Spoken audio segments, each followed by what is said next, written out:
এটা হলো লিচুর পুডিং। ডাবের পুডিং তো সবাই খেয়েছেন, এটা লিচুর পুডিং, খুবই আনকমন। কার কার পছন্দের লিচুর পুডিং অবশ্যই কমেন্টস করে জানাবেন। চলে আসলাম আজকে সহজ এবং মজাদার একটা রেসিপি নিয়ে, লিচুর পুডিং। আর এটা যে খেতে এত মজা হবে আমি আসলে আগে কখনোই কল্পনা করতে পারিনি, কারণ আমি এর আগে সত্যি কথা বলতে যে লিচুর পুডিং কখনোই তৈরি করিনি, এই প্রথমবার তৈরি করেছি।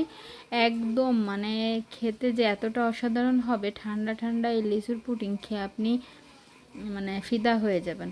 তো চলুন তৈরি করে নিই। ফার্স্টে আমি একটা এখানে মানে কড়াই বসাই নিছি, তার ভিতরে এখানে পানি দিয়ে দিলাম।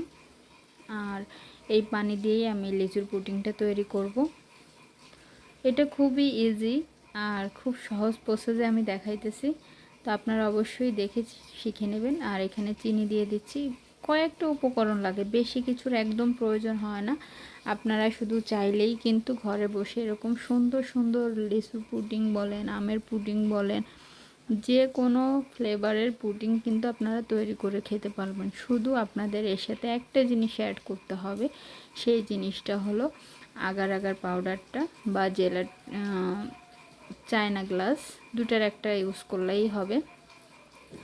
বাট চায়না গ্লাসটা সব জায়গায় অ্যাভেলেবেল না, তবে আগার আগার পাউডারটা অ্যাভেলেবেল। আপনারা পরিমাণ মতো আগার আগার পাউডারটা দিয়ে দেবেন। আর আমি এখানে লিচুগুলো কিন্তু ছিলে এভাবে করে রেখে দিয়েছি, এগুলো এখন দিব না, এগুলো যখন প্রসেসিংটা শেষ হবে আমি দেখিয়ে দেব কোন টাইমে দিবেন, ঠিক তখনই দিয়ে দিবেন। একদম পারফেক্ট একটা লিচুর পুডিং তৈরি হবে। আর এটা সত্যি মানে না খেলে আপনি কখনো বুঝতে পারবেন না যে এটা এতটা মজাদার হয়। আর ঘরে বসে যেরকম একটা সুন্দর রেসিপি এত অল্প সময় তৈরি করা যায়, সেটাও কখনো কল্পনাও করতে পারবেন না।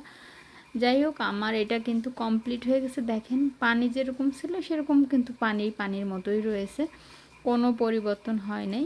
এখন হলো এটা একটুকে মানে ঠান্ডা করতে হবে। একটু যদি ঠান্ডা না করে আপনি এর ভিতরে যদি লিচুগুলো দিয়ে দেন, তাহলে লিচুগুলো সিদ্ধ হয়ে যাবে, তখন কিন্তু খেতে ভালো লাগবে না, বা লিচুর যে ফ্লেভারটা সেটা কিন্তু নষ্ট হয়ে যাবে। যার কারণে আপনাকে একটু ঠান্ডা মানে তাপমাত্রাটা একটু নর্মাল করে নিতে হবে।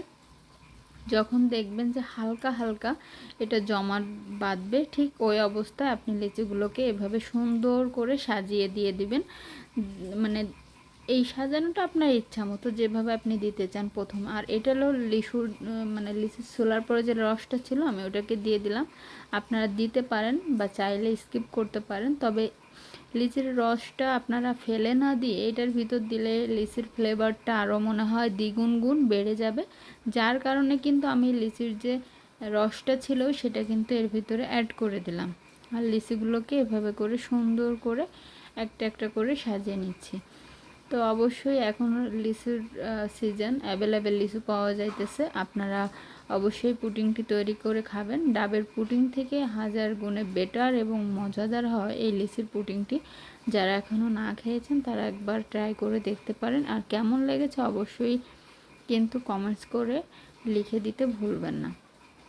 তবে আমার কাছে মনে হয় যারা একবার এটা খাবে তাদের অবশ্যই অবশ্যই অবশ্যই ভালো লাগবে, কারণ আমার কাছে ফার্স্ট টাইম এটা অনেক বেশি ভালো লাগছে। আমি দ্বিতীয়বার আবারও ট্রাই করব, তখন আপনাদের সাথে অবশ্যই শেয়ার করব।